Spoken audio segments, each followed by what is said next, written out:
Welcome back to Boys and Ghouls Film Review, folks. I'm your host, Sarah Stephenson. This is my co-host, Mike Stephenson. Hi, guys. So, as we're getting closer and closer to Christmas, or at least the month, I thought we might take the opportunity to actually move ahead and review a movie that's sort of a Christmas movie called The Mean Ones, which was released in 2002. Yeah, today's about the 13th of November. I think this one's coming out towards the end of November. So, we're getting close onto the Christmas season, aren't we? Oh, yes, we are. Sir. So, this one has been on the books for a couple of months. But So here's a Christmas present. So, I was thinking of reviewing it, but at first I had second thoughts about reviewing it because of the plot, some of the stuff in it, but as time goes on, I soon got used to the story itself and its characters. It's one of those movies that it's so bad it's good. Mm-hmm. I mean, I'm not saying it's bad, yeah, but it's just, the critics didn't like it. It didn't do good at the cinema. Yeah.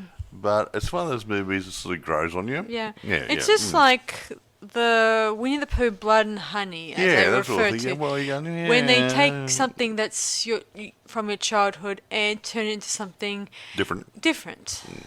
And I don't bear a grudge against the filmmakers who do these types of movies because it's new and fresh out of the box. Like the years ago, probably back in the old 90s, you had Leprechaun and you had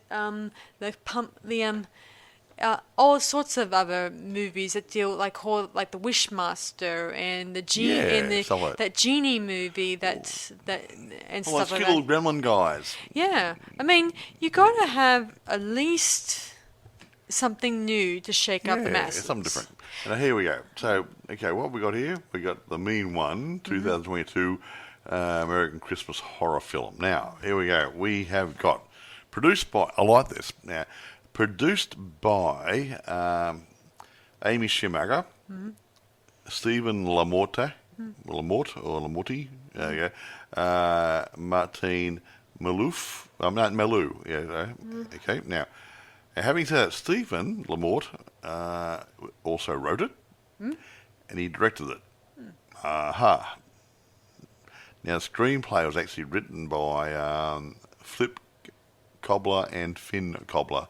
Whether they're a husband and wife, brother and brother, I'm not real sure. Flip and Finn, but Finn sounds like a boy. Flip, don't know. Could be a fliphead.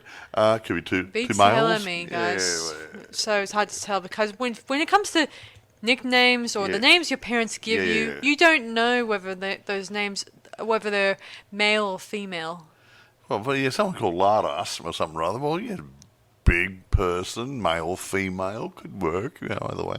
Anyway. Anyway. So the story is based off Dr. Seuss's How the Grinch Stole Christmas. Yeah. However, it's a very dark version. Not recommended for kiddies. Yes. It does have our favourite actor in it, David Howard Thornton, who comes in and brings his own comedy routines to the role. He was in obviously Terrifier. Yes, sorry, the clown. And we did the and Stream. And now he's this one. He's probably going to show up. He had probably been other things I'm not aware of. He's probably going to be in a lot more things. He does bring something to these roles. Yeah. He's crazy. Instead of being the slasher killer who's quiet and silent, but he's the kind of one who doesn't speak, but he's like a mime. He uses a lot of hand gestures to creep you out, but at the same time body movements and stuff. At first you think he's harmless, but then you see him do something that's totally out of the character. Well, see, Michael Myers doesn't need to speak too much, does he? No. Or Jason Voorhees. They're just there. Well, they just stood there and they naturally killed. And they fought around and stuff to scare the crap out of people. But now, the Grinch, the mean one here, that's what they call him, the mean one. They keep referring to him as the mean one. They don't use his name, the Grinch. Yeah, because the mean one came from, I think it was either from the animated version of The Grinch That Stole Christmas, and they came up with a theme song for him, obviously. Yeah. Anyway, go on. Can I go through the players? Yes, you may. Okay. David Howard Thornton plays the mean one, obviously. Crystal Martin plays Cindy. She's our final girl. Yeah, I guess you can call her Close that. enough. Our heroine, if you will. Or our hero. Hero. Oh, yeah, being non-sexist. Okay. Chase Mullins plays Detective Burke. It's sort of a bit of a love interest thrown in there to make it interesting. Now, John Bingham plays, believe it or not, Dr. Zeus. Not Zeus? Zeus. Zeuss. You think they have borrowed the name, don't you? Yes, probably. Yeah, he's also what's the term? He's the Ahab in this movie. Yes, he is. Who knows... He knows what's going on, and he wants to kill the guy too. Yeah. Yes. Now, Eric Baker plays Sheriff Hooper. A guy called Flip Cobbler, one of the writers, plays Lou, and Amy Schumacher plays. She's the lady who did the producer, wasn't she? Amy Schumacher. They do get around. Yes, but it says so Flip was a writer. That's where he did the screenplay, and Amy's a producer, so she's in there. So she's like a producer / actor. Yeah, and she plays the mayor, and she gets her just desserts later on, because I don't like. She plays not a very nice lady. No. But really, it's really good. Yeah, Amy Schumacher plays Mayor McBean. Not to be mistaken for Jim Bean. Yeah. Anyway, you get to see a lot of Dr. Seuss references all over this movie. Yeah, there's a few things, and there's a place there. It was a hotel or a brewery or something. Or a brewery, yeah, called Hoot or Hootner. What's that? They call it. Someone gives a hoot. I don't know. I don't know. Horton's. Yeah. Yeah, Horton gives a hoot. Whatever. I don't know too many of Dr. Seuss's references. I thought, Horton. Yeah. I've read some of his poems in short stories, but not enough to make me a fan of the work. No, I didn't like all the rhyming. I mean, I like things like the boy's on a burning deck, and his handy helps him crackers and whatever. Yeah. Anyway, I'm more of a. Let's just see. I'm more like a. Back in the old days, I'm more the Spot books more than Dr. Seuss person. You like Spot and it's a cat family. That would be Richard Scarry or something. Richard Scarry, the cats, Tom Cat and Kitty and whatever. I'm more those types sort of of stuff, kid books back in the day. And I'm a bit older. We didn't have this sort of rubbish running around, so I had the Mickey Mouse and Donald Duck. Although most of the time my teacher would read this stuff to us. Oh yeah, and I did read a little bit of Ronald Dahl, as when I was a kid too, obviously. Willy Wonka and BFG and that and sort more of of those stuff. types of stories here and there as I go along. Anyway, so... I love Victorian tales of terror when I was growing up. That's all. I've ghost stories and horror stories. And I was a strange child. Yes. Anyway, well, it's just the term that I don't think too many people are fond of Dr. Seuss. Oh, no, he filled a hole. He feels, it does bring a little humour. No, he made learning fun for children. And that's what it's all about. Yeah. There's a cat in the hat and but all sort of rubbish and all the rhyming stuff. And the kids, look at the pretty picture and it's rhyming and a cat and a hat. And you look at the word hat and cat, the same sort of words, the same letters apart from the first letter. And that sort of stuff. Yeah, fortunately, those are the books that didn't teach me to read. Obviously, there were other books that taught me to read. Yeah, TV Guide probably. No, I did learn a bit of reading thanks to Miss Keller, an old teacher I used to know really well, I admire. And a lot of other teachers along the way have taught me to read some here and there. But the rest of the time... When she was a child, she learnt. But the rest of the time, I often read on my own, obviously. Anyway, so do I. So, anyway... Been doing it for years. Let's get into the story side to it, okay? Before he goes on a bit. More years. Would you shut up? Can I get into the story now? No, might as well. All right, the story takes place in the small town of Newville. Yeah. Yes. It's during Christmas Eve. It's coming to Christmas Eve. Mm-hmm. And we get a narration going about the Newville and then... A bit of a rhyming narration like the way Dr. Seuss would write in his book, but not quite over the top. Yeah, a little different, like trying to mix it as still a horror movie, but at the same time, it still feels like you're being read a kid's story here and there. Yeah, a bit. Anyway, we then meet our little Cindy. Cindy. Cindy. Who kind of comes down from stairs, probably get a drink of water, and sees a mysterious man dressed in red. And before you ask, no, it's not Santa. It turns out it's the mean one, obviously. I'm not going to say the Grinch because that's not the word they used in this movie, obviously. Anyway, he then tells her to go off to bed. He doesn't seem to hurt her, and she gives him a little gift and a peck on the cheek. But then we kind of cross-examine this from a different perspective because the narrator says that it's not as cheerful. It's that. No. Yeah, it's that. And we see her mother appear, and she tells Cindy to get away from the creature, and she starts beating the snot out of it. And then it's a monster! Run!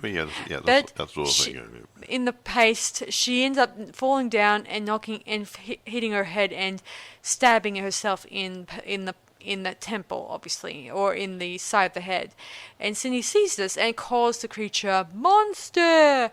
Then we flash over 20 years later, I think it could be 20 years. I think it's 20 years later, yeah. And where an adult Sydney is with her dad, and they're going back to their old home because she's been away for quite a while. Well, she's been locked up. Yeah. It's a bit crazy. Yes, that's what the story is said, that she's gone away to a mental facility somewhere. To get over the trauma. And obviously she hasn't been in it for 20 years, I shouldn't think. No. But at the same time, they haven't been back to the old hometown either. Yeah. Anyway, as they're driving home, they're singing, Christmas songs, and their car's decked up in the usual decorations you expect on a car. Antlers and stuff, and usual red nose on the front of the car stuff. Then the Sheriff Hooper, pulls them over, or not really, it was not Sheriff Hooper, it was actually his deputy, Detective Burke, who tells him to remove the stuff because it's a traffic hazard, according to them. Yeah, we don't. But take all the crap off your car. Yeah.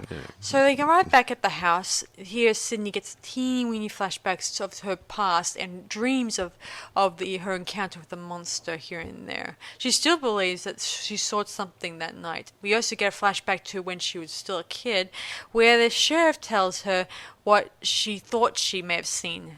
Thought it was a man wearing a ski mask who may have come there to rob the house. She drew a picture of the Grinch. Yeah, in a kid form. And the sheriff didn't want to know. Mm-hmm. He said, "Oh, you probably saw a man in a ski mask, yada yada yada." And no such things as monsters. Exactly. He hasn't seen any good films lately, has he? Yeah. While they're in town, the father tries to get some decorations in order to celebrate Christmas, but fortunately the town doesn't sell them, which is really odd. Well, because they don't do Christmas, because anything Christmassy, whether it's a bit of tinsel, lighting, a Christmas carol, or a little Frosty the Snowman, or anything happening, would attract the Grinch or the mean one's attention, and you don't want that. Yeah. Anyway, so of course they end up setting up a Christmas display, inside their house.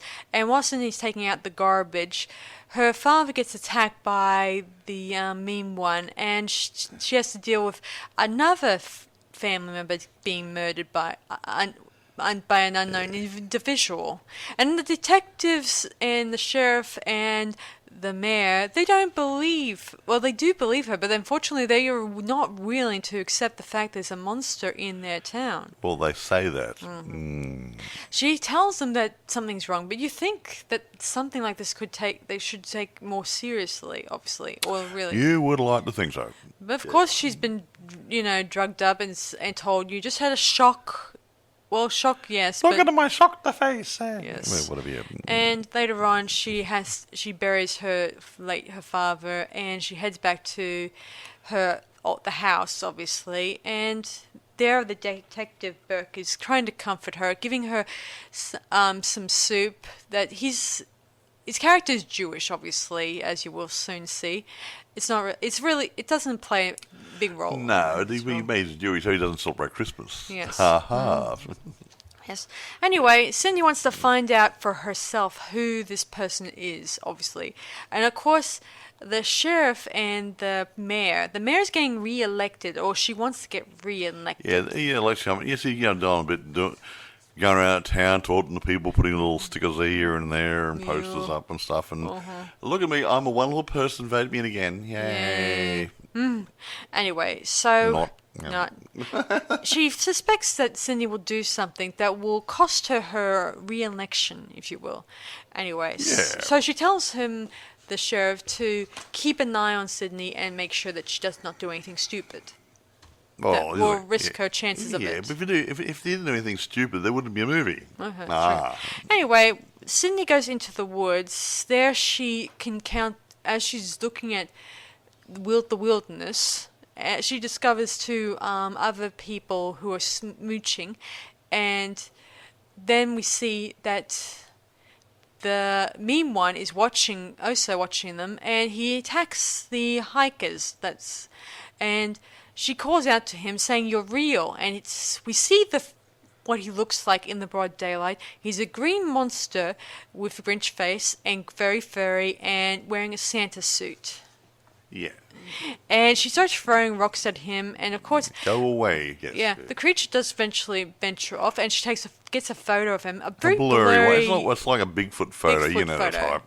And, of course, she thinks she has a witness. The girl and the boy somehow managed to survive, but the girl said she lost her glasses in the shuffle, and she didn't remember the face of the person who attacked them. And needless to say, our good little sheriff guy, he doesn't want to know anything. Yeah. So, Of course, this doesn't stop Sydney from actually putting up wanted posters of this monster. Have you seen this creature? Yeah, furry, green, wearing a Santa suit.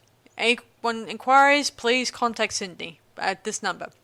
Well, not in those words, but you know what I mean. You know what I mean. Anyway, the mayor tears down some of the posters, and of course the mayor tells her to tell Sydney to go home, or at least leave. In those words.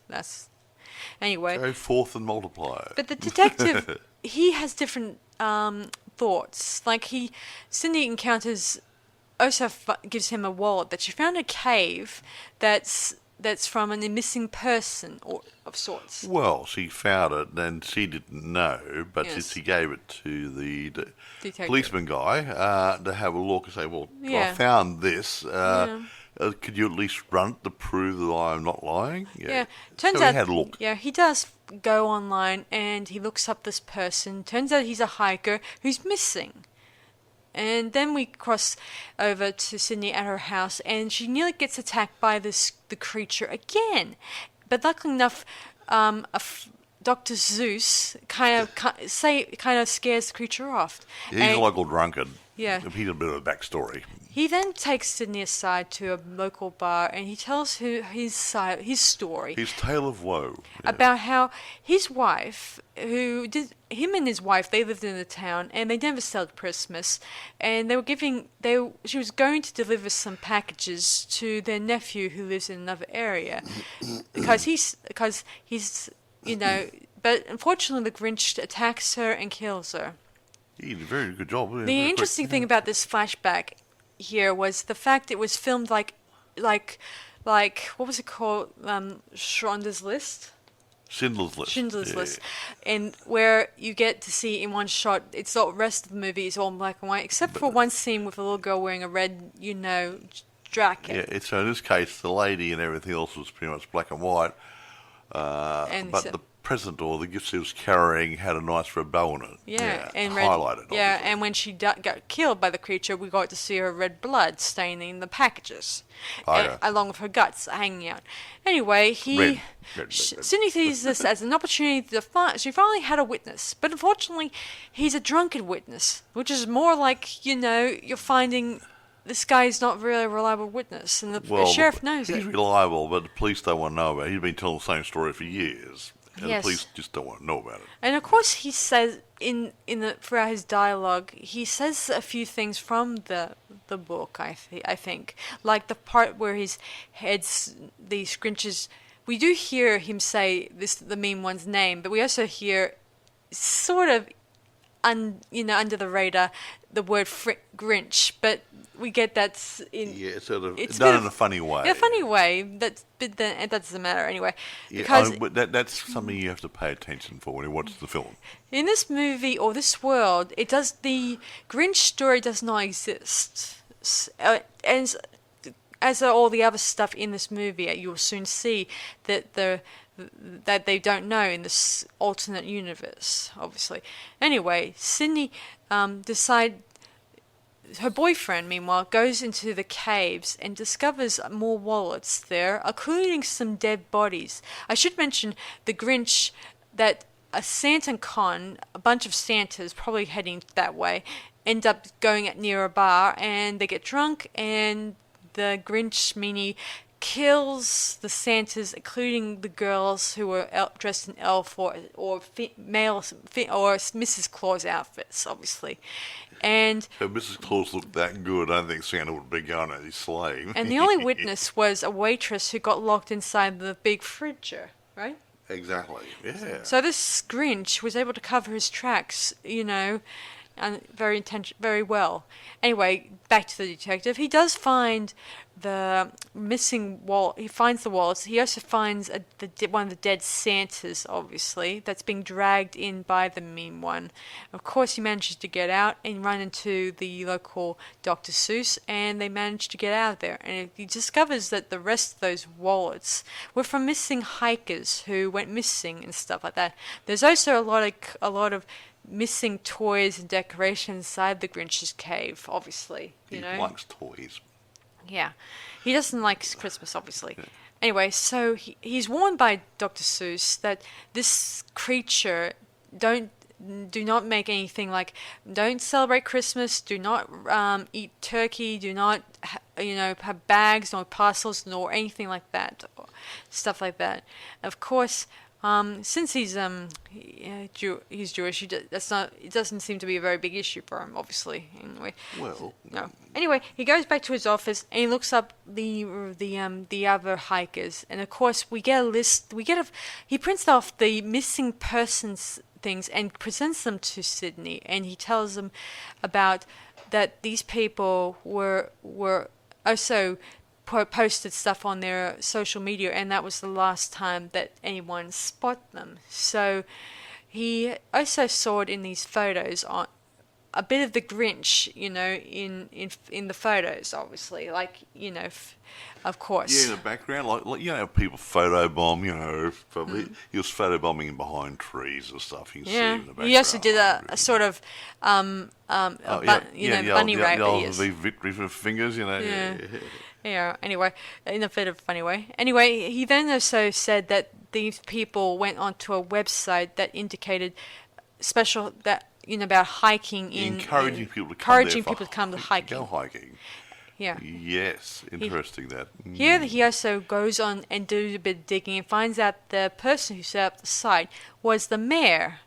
And there we get the biggest story of it, that the mayor and the sheriff have been raking in outsiders to keep the Grinch happy. Keep the Grinch, hungry.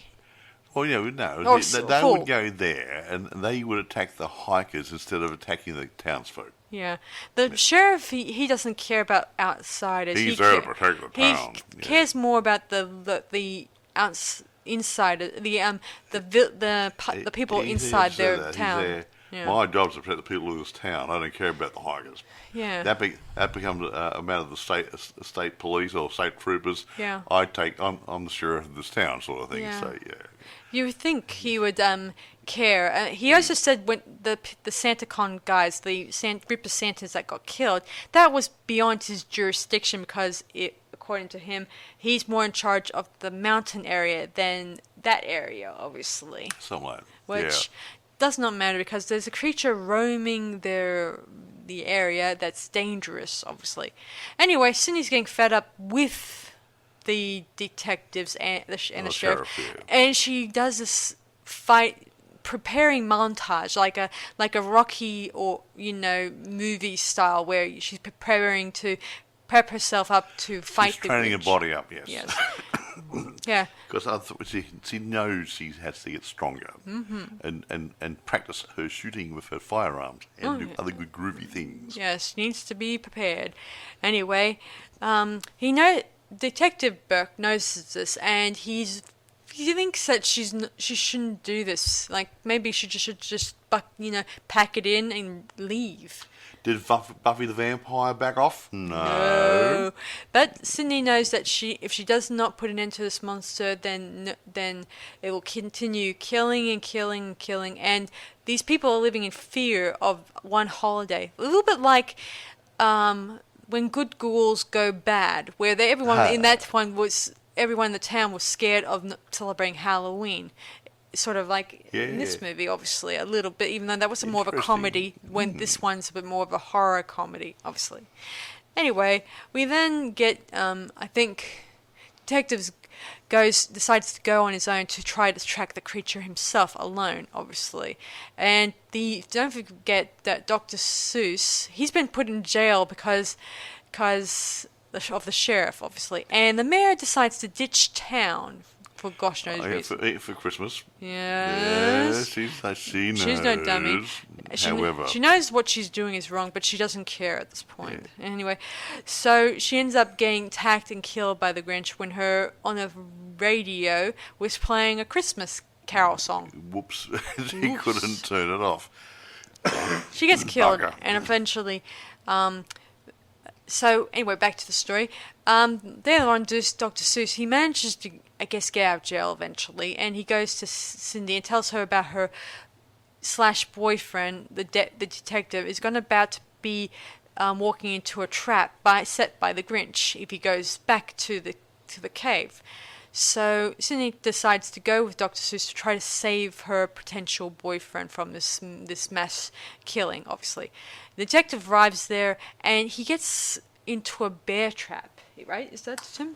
Set by the Grinch. Well, apparently someone set it. We believe the Grinch set the bear trap, yes. Yeah, because he seems to knew that someone was going to come into his den or something like that.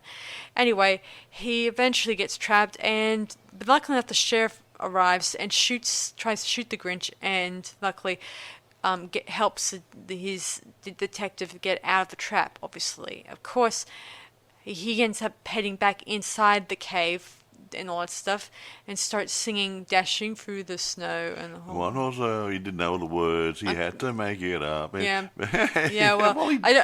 we weren't singing of course, Christmas carols and other things. As he's shooting, we get a few glimmers of the Grinch, like he's jumping out of one area to then another. He's like a jumping bean from one spot to another. But he does move quick. Yeah, he then eventually kills the sheriff, and then we then our remaining heroes get back to Sydney's house. Of course, the detective encourages her that it's up to her now, obviously, because he's wounded, and the only person left to fight the creatures is her, obviously. And Michael Myers.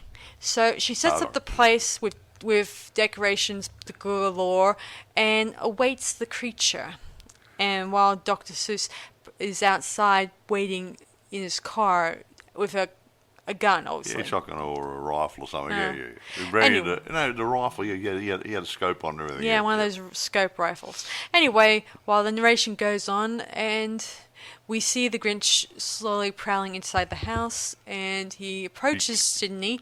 Unfortunately, she eventually gets a drop on him by taking out her gun and start attacking him. It's quite funny because she has guns and little things all around the lounge room. Yeah. Wrapped in presents and stuff. You grab a gun out of that one, a little bomb out of another one, something else. Yeah. She's well prepared. Yeah, the guns in this scene are like decked up in sort of tape. She's painted more red and white like candy canes. What a nice Christmassy feel, hey? Of course, he tries to dodge and try to get away, but unfortunately, Dr. Seuss is out front with his gun to shoot it, and he calls it green bitch or something like that. I know that it sounded. I think you call the green bitch. But it sounds like green. Grinch when you think about it. Yeah. Anyway, so anyway, you get the idea. You get the idea. Anyway, the creature does eventually attack him, obviously, and not fatally. Not fatally, and of course it's up to Sydney now to fight the creature, and she uses her remaining weapons and her pistol and stuff to fight the creature off. Eventually, she gets it on the floor, bleeding, and she's about to kill it when she notices around his neck the little necklace that she gave him when she was 10 or 12, and then and she says, "You still have this." And he sort of smiled at her and nodded. And yes, and she doesn't speak though, did he? No. And then we flash back to the past, and we see the Grinch and his terrifying appearance, and he wasn't harmful, but then her mother comes into the room, calls the creature a monster, and then she dies, from her injury. She fights him, and he fights her, and she gets fatally injured by the Grinch, or the mean one. And then so she started calling him a monster. Yeah, and the Grinch's eyes turned from white to red, wasn't shock from. Well, he didn't come off as evil when you see his face, but then when you call him a monster, he changed. Yeah. Anyway, she then sees the Grinch is. I think that deep down the Grinch was not completely evil. That he was just spot. He probably just got a little typecast and felt like it's not completely his fault that he was evil. He was made that way. It's like Jessica Rabbit in Roger Rabbit. I like to think that even though there's no backstory, I like to think in my mind that he came there, the first time he came to Sydney's house was the fact he wanted to interact with humans, and his first time and share Christmas or see what it was all about and stuff. Yeah. But things backfired. Shunned by everybody. Yeah. Yes. Anyway, then Sydney, the adult Sydney, says, "I forgive you," and she kisses him.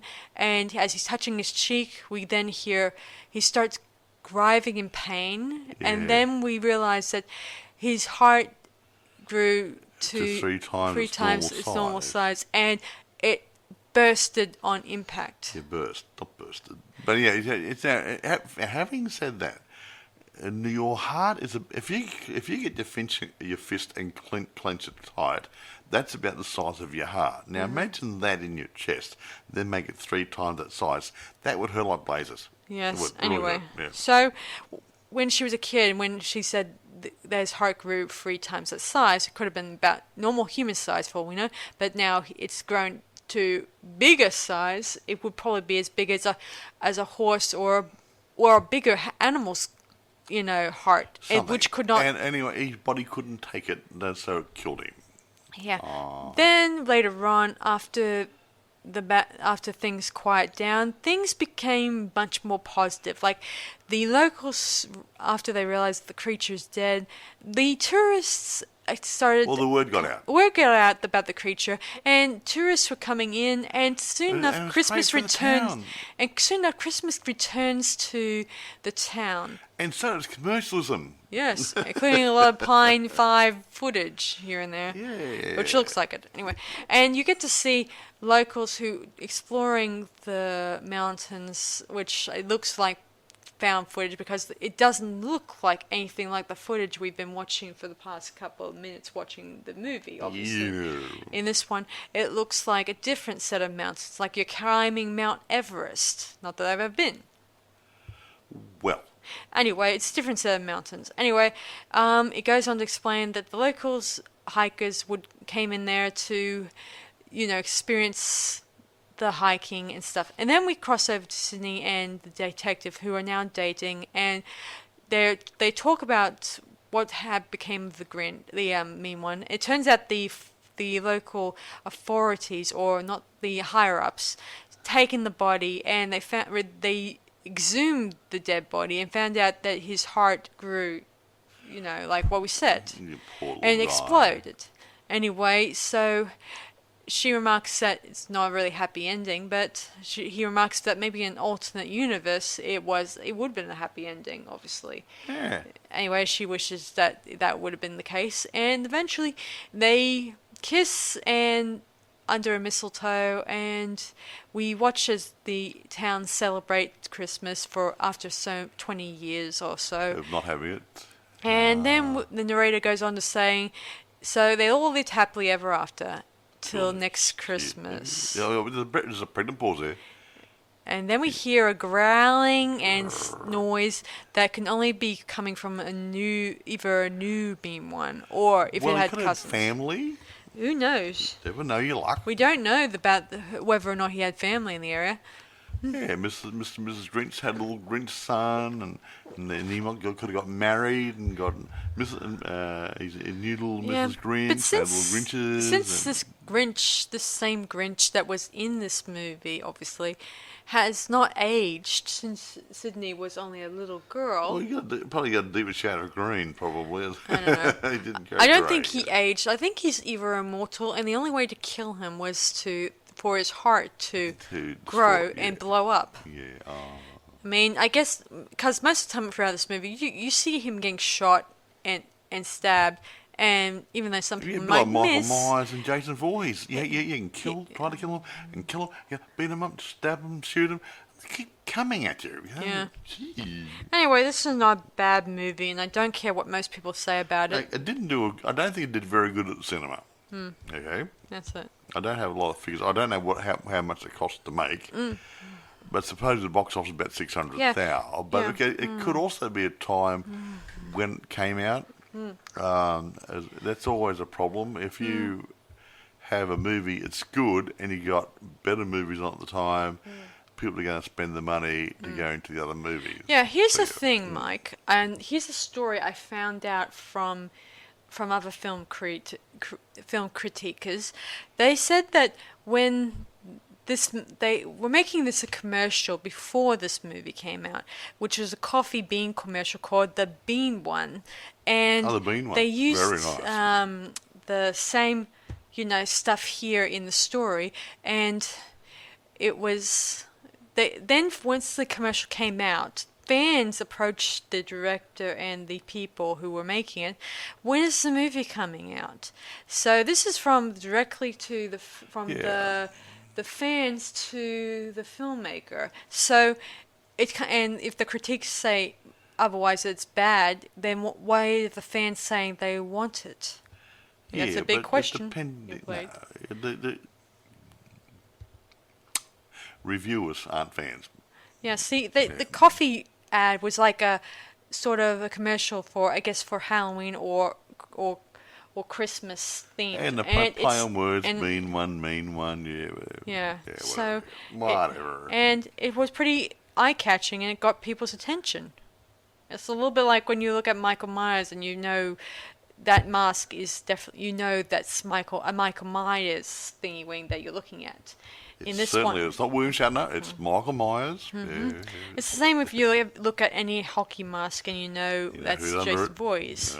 And like the Grinch, who has a green face and always making weird faces and stuff like that, and all that, that's the Grinch and stuff like that. And the fact that he does a lot of interesting body language stuff that looks really funny and interesting. It gets you. He camped up a little bit. And I think that's what David Howard Thornton does. Yes. He did the Art the Clown bit, and it's cute while he's killing you. And he was in the other thing we saw, and he was cute in that one in Scream. Yep. Even though he's killing people, there's something about him. He comes up, he does that cutesy sort of thing there, and on the other side, he's trying to kill somebody. Yeah, yes. So what I'm saying really is that while film critiquers will say a movie is bad, like this is bad, it's different from what fans are saying. You know, they say, "Oh, this was great. This commercial was wonderful. When will we see the movie?"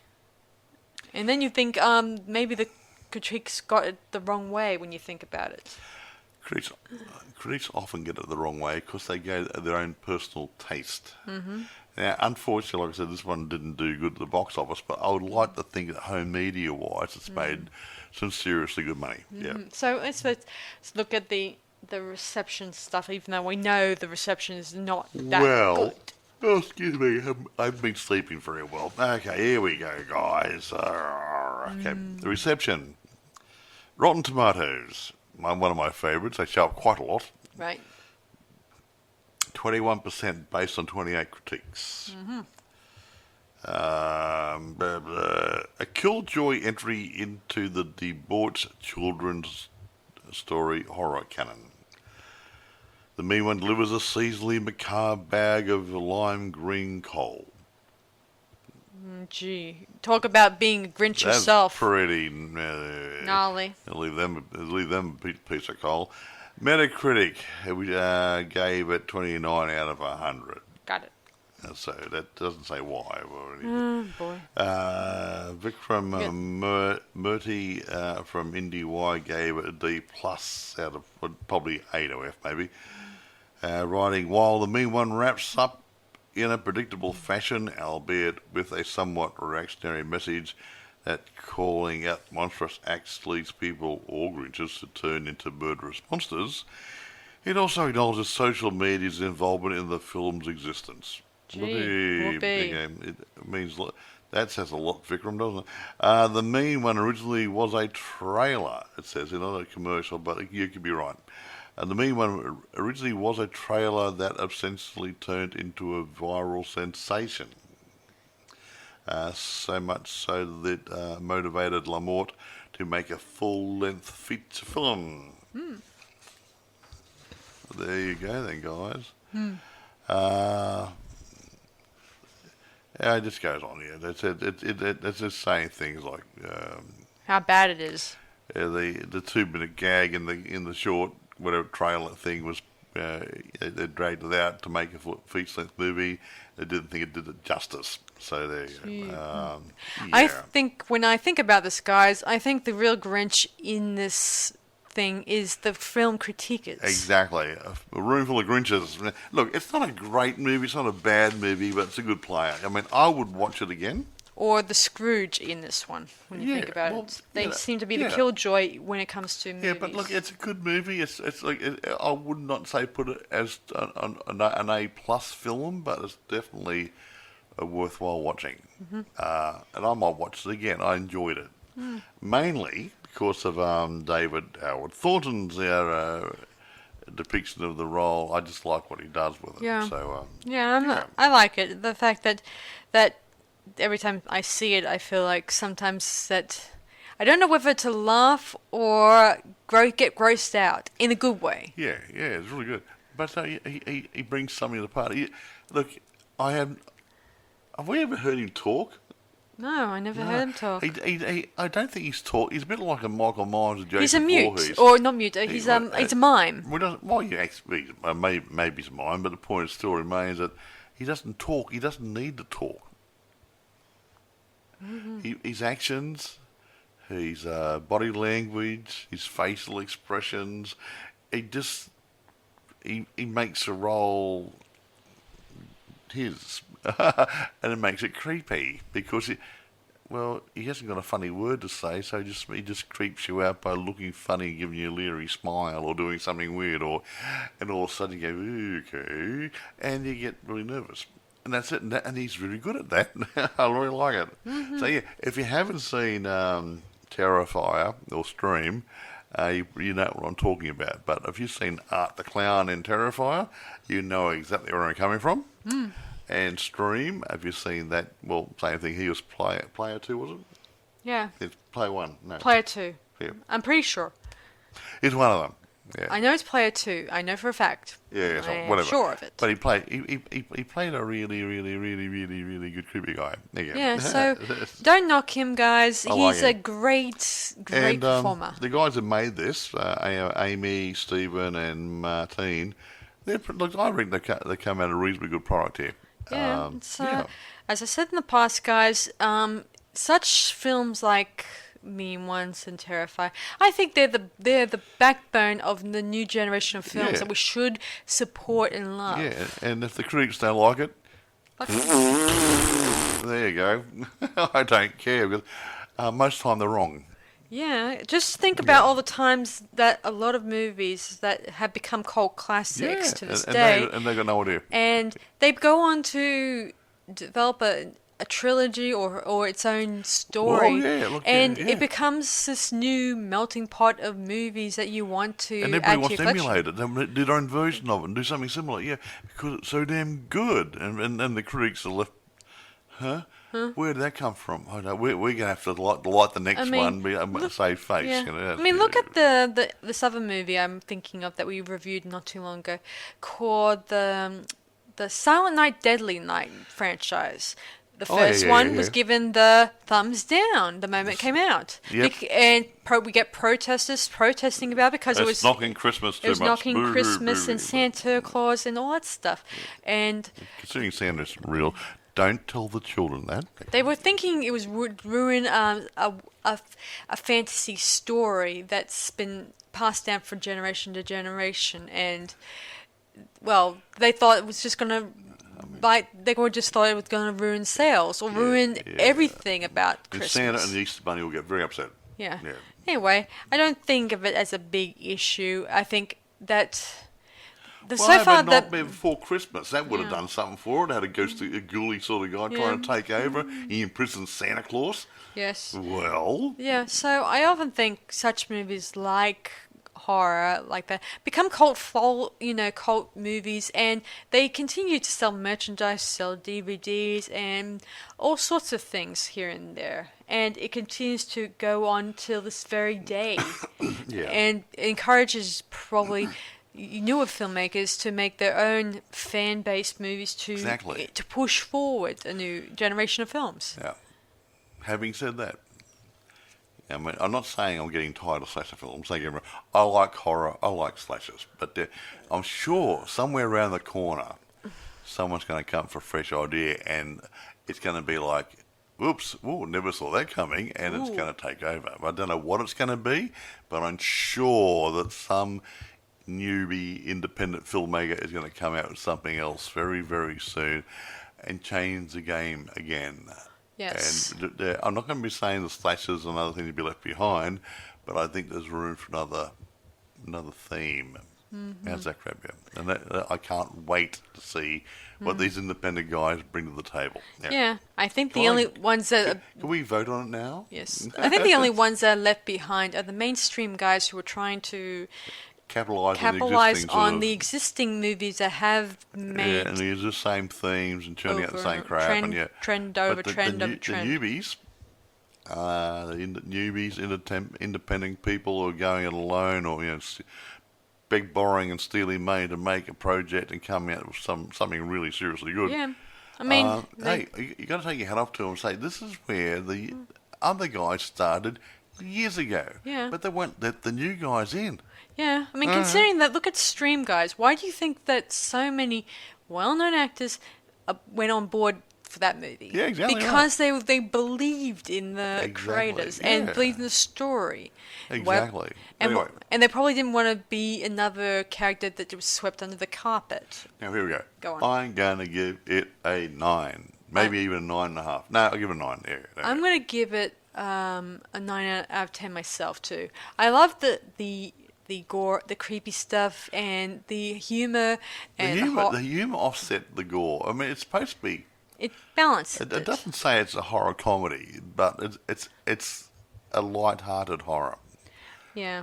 They've got a tinge of comedy in there to lighten a little bit. All I can say is it has a good balance right. Yeah, it's fun, yeah. It balances out the comedy, balances out the horror.